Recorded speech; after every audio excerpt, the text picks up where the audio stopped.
Hi friends. There's a wonderful story, a Zen koan, that is introduced to practitioners of meditation just as they start. One day, a student monk arrives at the monastery and comes to Master Jiao Ju and says, "I've come to the monastery. Please teach me." Jiao Ju answers, "Have you had breakfast?" And the student monk answers, "I've had breakfast." "Then go and wash your bowl," says Master Jiao Ju. And the student monk understood. I think it's a wonderful story because it teaches the very basics of meditation. It's about impermanence, it's about change, it's about practicing being present with whatever we're doing, and then when we're done, shifting to the next thing. It's a wonderful story because it asks, what is it that we are bringing to practice? And it tells us, one day at a time. But we know that one day at a time is not as easy as it sounds. So each moment, each day, what is it that we bring to our spiritual practice?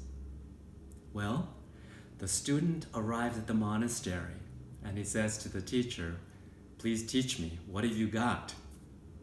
Jiao Ju returns the question, "What have you got? What are you bringing? Have you had your breakfast? Have you experienced something? Have you tasted something? What have you accomplished?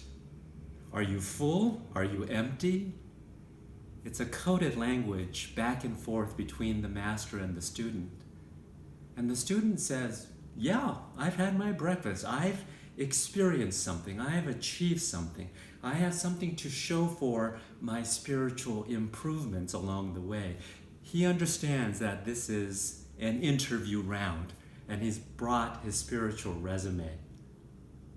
Sometimes in the modern situation, I wonder if many of us might say, "I have nothing to show for. I'm not full. I'm actually hungry. I haven't done anything. I have only failures and mistakes." But the story ends with Jiao Ju interested in neither being full or being hungry. He simply says to the student monk, "All right, then go wash your bowl." He's asking us to put aside whatever we may have brought to this spiritual practice, to our 5 minutes every morning. If we think back to the historical Buddha, you're right. Siddhartha began his spiritual path because he was seeking self-improvement. He wanted some things to be fixed in his world. But something happened over the course of his spiritual journey. Self-improvement gave way to paying attention for its own sake. Just paying attention. He found that by just paying attention to each moment after each moment, that there was something more there than fixing a problem or improving his spiritual practice. He came to realize that just paying attention and being present to each moment was a kind of love that allowed him to show up moment by moment to life and to reality as it was unfolding.